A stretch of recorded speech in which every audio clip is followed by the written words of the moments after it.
Hello students, YouTube के channel management with DP Singh में आप सभी का स्वागत है।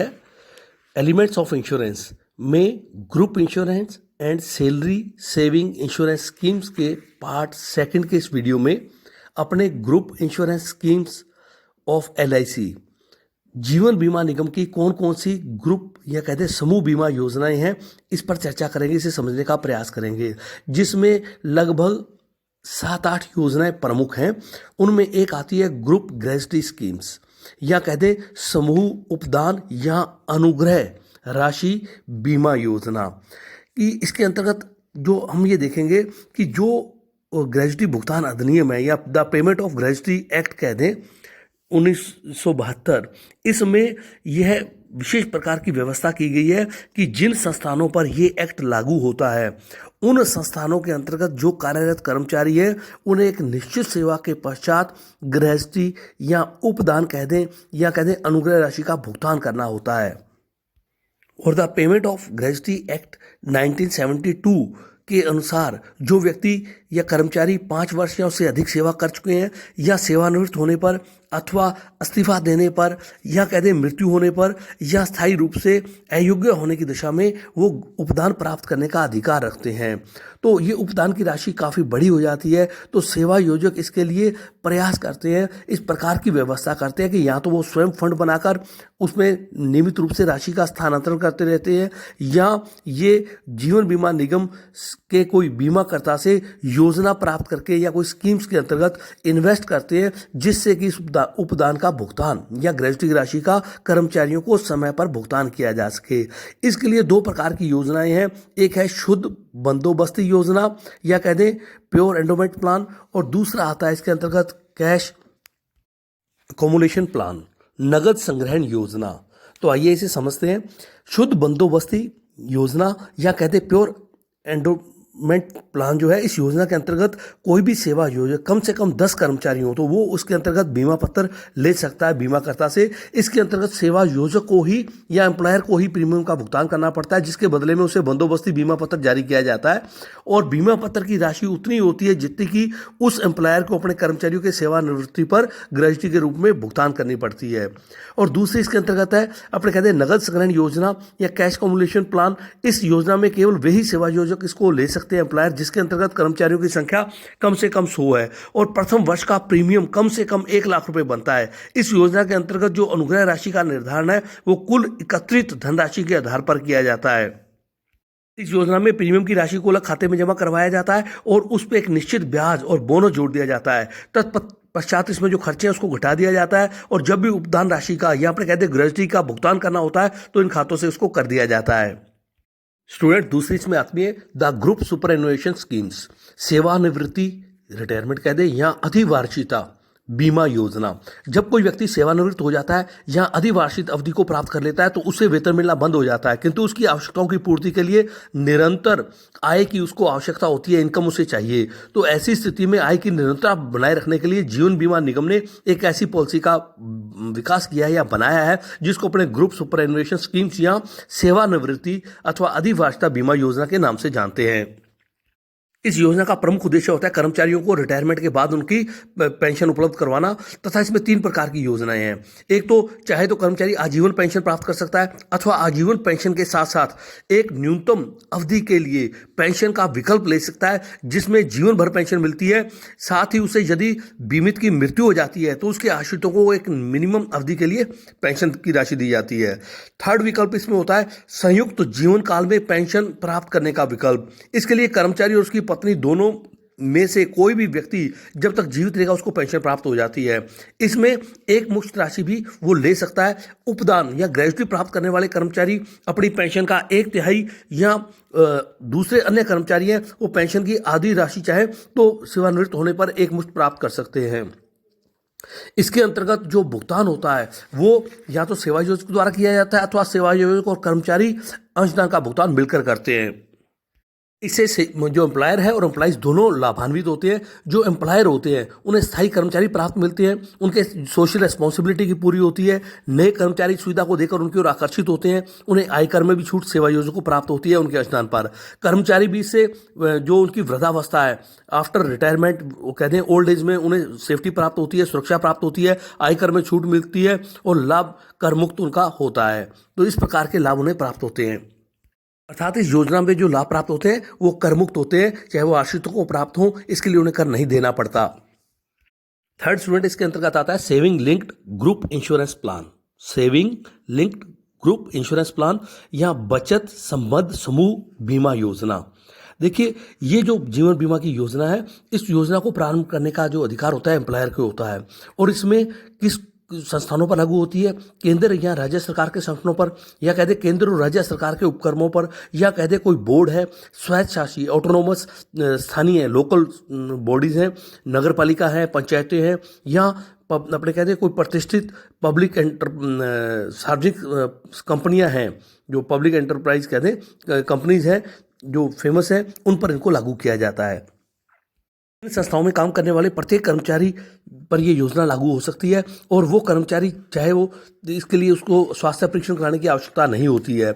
इसके साथ साथ किसी भी संस्थान में इसको लागू करने के लिए कम से कम 25 सदस्य होने चाहिए या कुल संख्या का 75% सदस्य इसके लिए एग्री होने चाहिए। और इसके अंतर्गत जैसे कोई कर्मचारी नया आता है उस पर यह योजना लागू हो जाती है। इसके अंतर्गत ये भी है कि कर्मचारियों की अलग अलग श्रेणियां बनाई गई हैं, जैसे वरिष्ठ प्रबंधक है, कोई मिडिल लेवल पर मैनेजर है, या कहते हैं कोई लिपिकीय कर्मचारी हैं या श्रमिक हैं। 4 श्रेणियां प्रमुख होती है, उसके अनुसार इसको बनाया गया है। उसी के अनुसार उनको कर्मचारियों को ही इसमें अपना अंशदान करना पड़ता है और अंशदान में 1/3 कह दें जो खर्चे होते हैं वो इसमें घटाकर उनके शेष 2/3 राशि उनके खाते में डाली जाती है और उस पर ब्याज और बोनस इनको दिया जाता है। जब कर्मचारी की मृत्यु हो जाए इनकेस या सेवानिवृत्त हो जाता है तो इसमें उसके द्वारा किए गए अंशदान के आधार पर उसके खाते में जो राशि है उसकी गणना करते हुए उसको उसका भुगतान कर दिया जाता है और इस पर कर्मचारी को आयकर में छूट भी प्राप्त होती है। स्टूडेंट्स, फोर्थ इसके अंतर्गत आता है group insurance scheme in lieu of employees deposit linked scheme insurance schemes. Group insurance scheme in lieu of employees deposit linked insurance scheme. कर्मचारी जमा संबद्ध बीमा योजना के स्थान पर एक नई योजना शुरू की गई जिसको समूह बीमा योजना का नाम दिया गया, या इसका नाम ये रखा गया कि कर्मचारी जमा संबद्ध बीमा योजना के स्थान पर समूह बीमा योजना।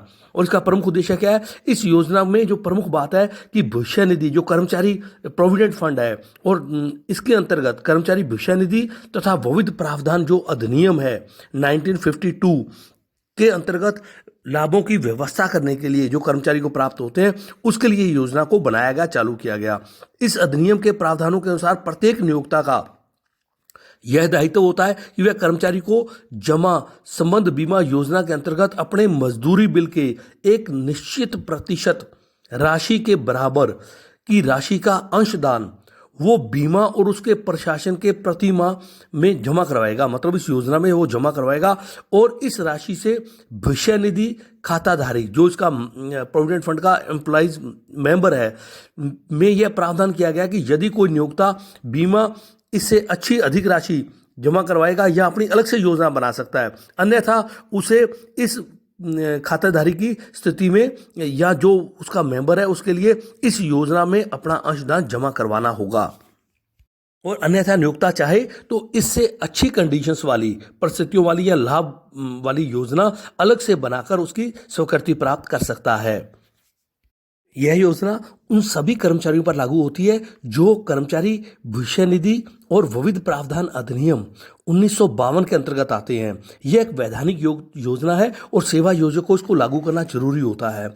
इसमें 2 प्रकार की योजनाएं हैं, 2 इसके प्रकार बनाए गए हैं। एक है श्रेणी युक्त बीमा पत्र दिए जाते हैं और दूसरा एक समान बीमा पत्र दिए जाते हैं। श्रेणी युक्त बीमा पत्र का मतलब है कर्मचारियों की आय और उनकी सेवा की अवधि के आधार पर अलग अलग प्रकार के रुपयों के बीमा पत्र बनाए गए हैं। जैसे 5,000 से लेकर 60,000 तक वर्तमान में अलग अलग बीमा पत्र बनाए गए हैं जो कि वास्तव में कर्मचारी की सेवा शर्तों और उनकी अवधि और उनके वेतन के आधार पर निर्धारित होते हैं। और दूसरा एक समान बीमा पत्र है जो सभी कर्मचारियों पर समान रूप से लागू होते हैं। स्टूडेंट्स, फिफ्थ इसके अंतर्गत आता है ग्रुप टर्म इंश्योरेंस स्कीम या समूह अवधि बीमा योजना। जीवन बीमा निगम की समूह अवधि बीमा योजना एक ऐसी योजना है जिसका प्रतिवर्ष नवीनीकरण किया जाता है और यह योजना ऐसे समूहों पर जैसे सेवा योजक और कर्मचारी हैं इन समूहों पर लागू हो सकती है। समान प्रकार का धंधा या कह दे पेशा या व्यवसाय करने वाले व्यक्तियों के समूह पर इसको लागू किया जाता है।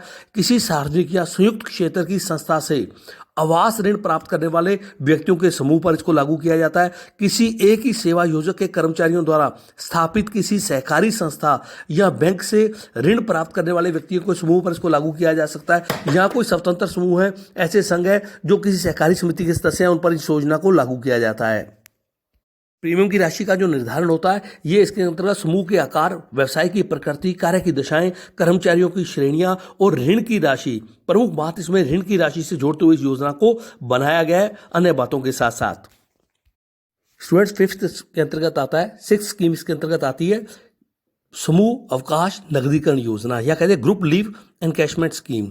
हम कहते हैं कि जो वर्तमान समय में कार्यरत विभिन्न कर्मचारी हैं जो संस्थाओं में कार्य करते हैं उनके अवकाश पर उनको नगद भुगतान किया जाता है। तो ऐसी स्थिति में उनके अवकाश जो पीएल एनकैशमेंट होता है, तो ऐसी स्थिति में अपने जो संस्थाएं हैं इस दायित्व का भुगतान करने के लिए उनको एक फंड की आवश्यकता होती है। तो इसके लिए जीवन बीमा निगम द्वारा एक योजना बनाई गई है जिसके अंतर्गत अंशदान करके जो व्यक्तियों को भुगतान किए जाने वाला उनकी सेवानिवृत्ति पर या मृत्यु पर राशि है उसके लिए पहले से व्यवस्था की जाती है।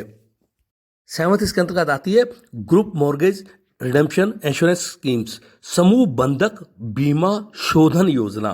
समूह बंधक बीमा शोधन योजना। समूह बंधक बीमा शोधन योजना एक ऐसी योजना है जिसके अंतर्गत उन लोगों को सामूहिक बीमा किया जाता है जो आवास या वाहन संबंधी ऋण किस्तों में भुगतान करने की शर्त पर वित्तीय संस्थाओं से ऋण लेते हैं। इस योजना के अंतर्गत समूह के जो समूह आते हैं उनके जीवन का बीमा किया जाता है और उनकी प्रीमियम का एक ही किस्त में भुगतान किया जाता है। इस बीमा पत्र का प्रतिवर्ष नवीनीकरण किया जाता है और प्रत्येक बीमाकर्ता का प्रतिवर्ष उतना ही बीमा किया जाता है जितनी कि उसकी ऋण की राशि उस पर बकाया होती है। आठवीं योजना इसके अंतर्गत आती है सामाजिक सुरक्षा समूह बीमा योजना, social security group insurance scheme. Bharat सरकार क्या करती है, समय समय पर जो गरीबी की रेखा के नीचे या अपने कहते हैं कोई इससे थोड़े ऊपर व्यक्ति हैं उनके परिवारों पर उनको सुरक्षा देने के लिए समय समय पर अलग अलग योजनाएं लागू करती रहती हैं। ये योजनाएं समय समय पर लागू होती है, कुछ समय पश्चात उसको बंद कर दिया जाता है, फिर नई योजना उसके स्थान पर शुरू कर दी जाती है। वर्तमान में कहते हैं जनश्री बीमा योजना या शिक्षा सहयोग बीमा योजना है। जनश्री शिक्षा योजना जो है वो उसका उद्देश्य ग्रामीण और शहरी क्षेत्र के गरीबी रेखा से जो नीचे व्यक्ति हैं उनके जीवन को सुरक्षा प्रदान करना है। और शिक्षा सहयोग योजना, इस योजना के अंतर्गत आने वाले कर्मचारियों को जो बच्चे हैं उनके शिक्षा के लिए छात्रवृत्ति देने से संबंधित शिक्षा सहयोग समूह बीमा योजना इसके अंतर्गत बनाई गई है। और स्टूडेंट एक अलग से आता है सैलरी सेविंग स्कीम, वेतन बचत योजना।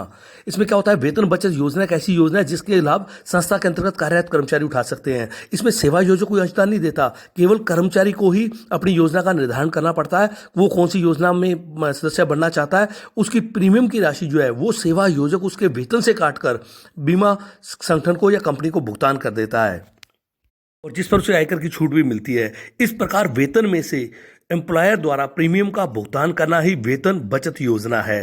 तो स्टूडेंट्स ये था group insurance and salary saving insurance schemes जिस पर अपने चर्चा की, समझने का प्रयास किया। धन्यवाद।